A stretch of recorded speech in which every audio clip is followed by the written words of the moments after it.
Hi there, and welcome to video 32 of the Flipped History series. This video is on the October Crisis. The first learning intention of this video is to indicate the demands made by the FLQ, and the success criteria is that you can indicate the demands made by the FLQ. The second learning intention is to indicate the methods used by the FLQ, and the success criteria is that you can indicate those methods. The third learning intention is to indicate the reaction of the governments of Quebec and Canada, and the success criteria is that you can indicate the reaction of the governments of Canada and Quebec. And the final learning intention is to evaluate the reaction of the government of Canada, and the success criteria is that you can evaluate the reaction of the government of Canada. The Front de Libération du Québec, or the FLQ, was a terrorist organization that was determined to separate Quebec from Canada by using violent means. They began their bombing campaign in 1963. Some of their targets included the Federal Tax Building, Montreal's Central Railway Station, Canadian National Railway tracks, and one of the bombs was discovered just prior to Prime Minister John Diefenbaker's train going by. They also struck military and RCMP locations in around Montreal. In 1963, they killed a night watchman at a recruiting station. They funded their terrorist activities by robbing credit unions and banks. They also robbed military armories in the province of Quebec, where they stole weapons, including semi-automatic rifles, handguns, grenades, and military uniforms. The bombing campaigns continued through 1965 to 1967, where they killed about 3 people. They targeted also the consuls of the United States in Montreal. That's a diplomatic mission. They also targeted the mayor of Montreal, a Liberal Party campaign event, and the Montreal Stock Exchange. The bombing campaigns were punctuated every once in a while by arrests, and many of the FLQ terrorists were convicted and thrown in jail. They agitated for the release of what they called political prisoners. However, these were people that were tried and convicted under criminal law. In 1970, they began by bombing the National Defense Headquarters in Ottawa, and then in October, the FLQ kidnapped 2 men. The man on the left is James Cross. He was a British diplomat stationed in Montreal, and the man on the right was Pierre Laporte. He was the Minister of Labour in the Quebec government. They kidnapped these men and held them for ransom, and their demands were the release of the other prisoners, the FLQ prisoners that had been previously convicted. The provincial government asked the federal government to send in the army.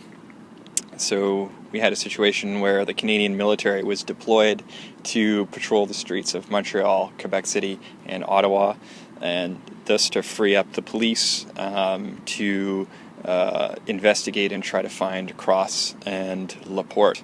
FLQ also wanted their manifesto read on air. One of this demand was actually met, and the Radio-Canada, the French CBC, actually read their manifesto. They were inspired by Karl Marx and communism, and they essentially wanted a new society to be created in Quebec, one that was separate. Now, the Prime Minister at the time, Pierre Elliott Trudeau, was very against giving into any of the demands of the FLQ. He gave a very famous interview to a CBC reporter on the steps of Parliament Hill. In the kind of society that you live in. There's a lot of bleeding hearts around who just don't like to see people with helmets and guns. All I can say is go on and bleed, but it's more important to keep law and order in this society than to be worried about weak-kneed people who don't like the looks of a soldier. At any cost? At any cost? How far would you go with that? How far would you extend that? Well, just watch me. Now, following the deployment of the army, the government of Quebec and the federal government declared that there was a situation of apprehended insurrection That is, that they feared that a revolution was about to happen, and the government brought in the War Measures Act. Now, the War Measures Act didn't just send the military out on the streets. The War Measures Act was essentially martial law. Civil liberties were suspended. So police could search houses without warrant, people could be arrested and held without charge, and the fear was that the Canadian state or the Canadian government was at threat of a mass disruption.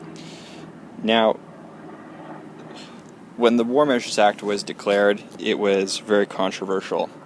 Some people argue that it shouldn't have been brought in, that it was an overreaction. Others argued that the threat of the FLQ was real, and the government, acting on the best information that it had at the time, made the right decision. It was very popular. Trudeau's popularity spiked after the enactment of the War Measures Act. He was seen as a strong leader who stood up to a gang of thugs and terrorists. Trudeau went on television and announced the War Measures Act. If a democratic society is to continue to exist, it must be able to root out the cancer of an armed revolutionary movement that is bent on destroying the very basis of our freedoms. For that reason, the government, following an analysis of the facts, including the requests of the Government of Quebec and of the City of Montreal for urgent action, decided to proclaim the War Measures Act.